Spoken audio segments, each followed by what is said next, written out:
Hello everyone, আমি ট্যাটুইটার প্রিয়াঙ্কা দে। এখন যে টপিকটা নিয়ে কথা বলবো সেটা হচ্ছে হ্যাশট্যাগ ব্রহ্মাস্ত্র। আমি আমাদের ঠাকুরের দীক্ষা নেওয়ার কথা কেন বলি? কারণ আমাদের ঠাকুরের যে নামটা আছে সেটা আগেও বলেছি, আধুনিক নাম। সব নাম মিলিয়ে সেটাকে বানানো হয়েছে। এই নামের মধ্যে এই নাম করলে সব দেবতাকে ডাকা হয়ে যায়, সব নামের মিলিত নাম এটা। প্লাস ঠাকুর বলেছে এটা ব্রহ্মাস্ত্র। আমি তোমাদেরকে ব্রহ্মাস্ত্র দিয়ে গেলাম। কেন বলেছে? কারণ এই ব্রহ্মাস্ত্র দিয়ে আমরা নিজেদের উপকার করতে পারি, নিজেদের অপকারও করতে পারি। অন্যের উপকার করতে পারি, অন্যের অপকারও করতে পারি। এটা হচ্ছে ব্রহ্মাস্ত্র। নর্মাল নাম জপ না, নর্মাল নাম জপের থেকে অনেক গুণ বেশি। কেন সেটা আমি ডিসকাস করছি। ঠাকুরের এক ভক্ত ছিলেন যে ঠাকুরকে খুব ভালোবাসতেন, ঠাকুরের নাম চ্যান্টিং করতে খুব ভালোবাসতেন। ঠাকুরের সাথে ঠাকুর যখন দেহ অবস্থায় জীবিত অবস্থায় ছিলেন তখন তার সাথে কানেক্ট ছিলেন, মন্দিরে যেতে যেতে আসতেন, ঠাকুরের সাথে সামনাসামনি বসে কথা বলতেন, তো ভালো কানেকশন ছিল। তো তার 3জন সন্তান ছিলেন, 3জন পুত্র সন্তান ছিলেন।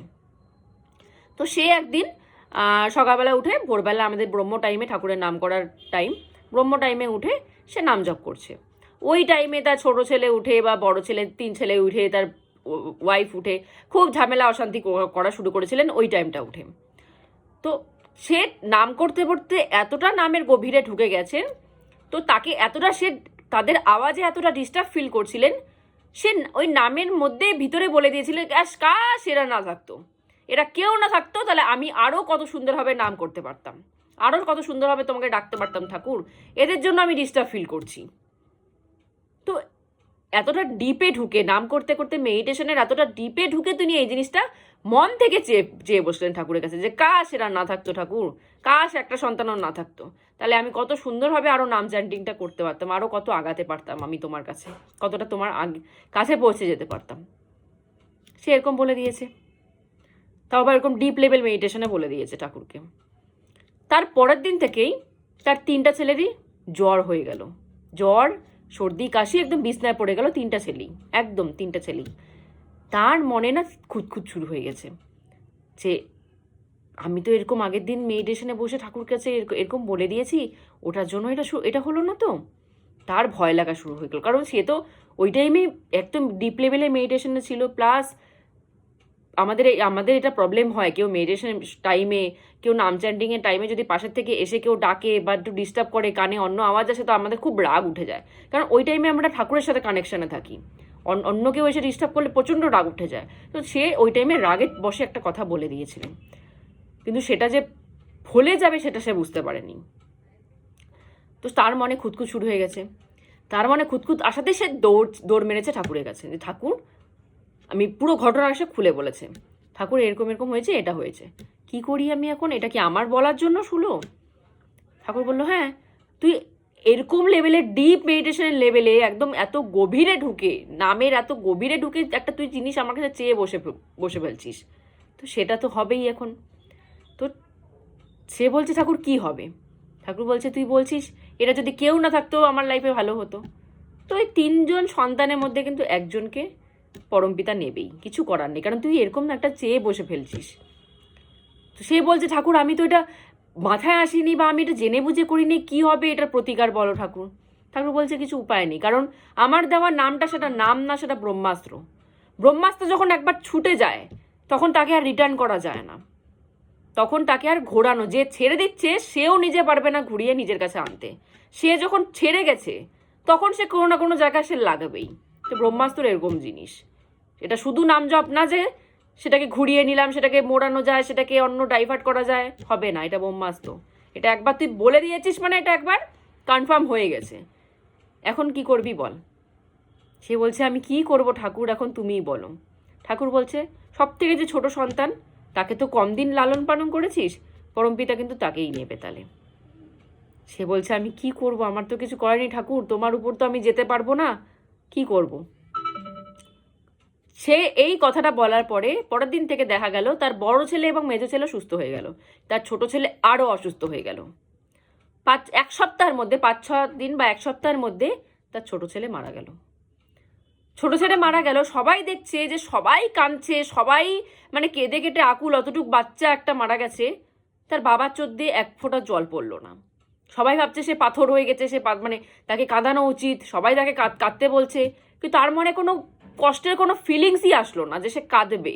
তার সন্তান চলে গেল, তার মনে কষ্টের কোনো ফিলিংসই আসলো না। তার পাশে বসে ঠাকুর কেঁদে মানে অবস্থা খারাপ হয়ে গেছে। ঠাকুরের কাঁদতে কাঁদতে ঠাকুরের শরীরের অবস্থা খারাপ হয়ে গেল। ঠাকুরের তার সন্তানের জন্য কাঁদতে কাঁদতে অবস্থা খারাপ হয়ে গেল।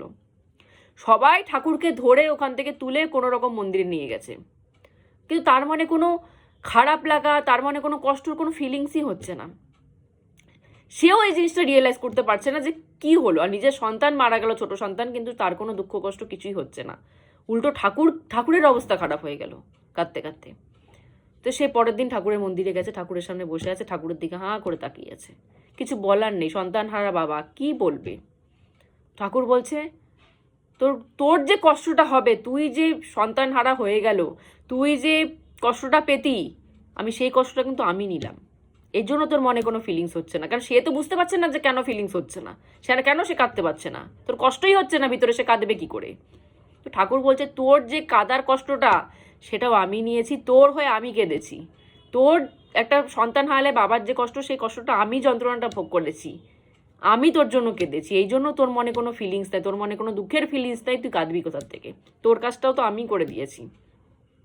তো ঠাকুর একদিক দিয়ে বলা যাচ্ছে সে দয়ার সাগর, সে আমরা দয়াল বলি তাকে, কারণ সে ওই কষ্টটা পর্যন্ত তার সন্তানকে ফিল করতে দিল না, যে সন্তান মারা গেলে যে বাবা মার কি কষ্ট হবে, সেই কষ্টটা পর্যন্ত ঠাকুর তাকে ফিলই করতে দিল না। কাঁদা তো দূরে থাক, ফিলই হলো না তার কোনো।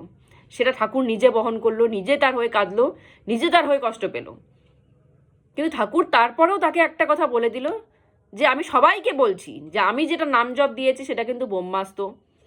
সেটা দিয়ে তোমরা তোমাদের নিজেদের ভালোও করতে পারো, নিজেদের খারাপও করতে পারো, অন্যের ভালো করতে পারো, অন্যের খারাপ করতে পারো। ব্রহ্মাস্ত্র, কারণ এটা ব্রহ্মাস্ত্র। ছেড়ে দেওয়ার আগে কিন্তু 10 বার ভাববে, ঠাকুরের কাছে চাওয়ার আগে 10 বার ভাববে যে তুমি কি চাচ্ছ। কারণ যদি সেরকম মেডিটেশনের লেভেলে ঢুকে, নামের ভিতরে ঢুকে যদি কেউ চেয়ে বসো কোনো জিনিস, সেটা কিন্তু পরে আর রিটার্ন নেওয়া যাবে না, কোনোভাবেই যাবে না। সেটা আমিও চাইয়ে করতে পারবো না। তো সুতরাং ভেবে চিনতে কিছু, পরমপিতার কাছে ভেবে চিনতে কিন্তু কিছু যাবে। এই নামটা এরকমই নাম, যে একটু যদি এদিক ওদিক হয়ে যায় তাহলে কিন্তু তোমাদের নিজেদেরও ক্ষতি হয়ে যেতে পারে, ভালোর বদলে ক্ষতিও হয়ে যেতে পারে। সুতরাং ভেবে চিনতে চাবে, যখনই চাবে, যতই মেডিটেশনে ডিপ লেভেলে ঢোকো না কেন, যতই নামের ভিতরে ঢুকে যাও না কেন, সবার মঙ্গল কামনা করবে ঠাকুরের কাছে। ঠাকুর সবাইকে ভালো রাখো, সবার মঙ্গল কামনা করবে। এছাড়া কিন্তু আর অন্য কিছু চেয়েও না, তাহলেই মুশকিল। তো এই জন্যই আমি বারবার বলি, দীক্ষা নাও ভালো কথা, যদি আমার গুরুর দীক্ষা নাও তাহলে আরও ভালো কথা। কারণ আমার গুরুর দীক্ষা নিলে পরে কিন্তু নাম পাবে না, শুধু নামের সাথে কিন্তু ব্রহ্মাস্ত্রও পেয়ে যাবে, অস্ত্র পেয়ে যাবে একটা। তো সেটা কিন্তু নিজের কাজেও লাগাতে পারবে, অন্যের কাজেও লাগাতে পারবে। তো আজকের মতো এখানেই স্টপ করছি। জয় গুরু।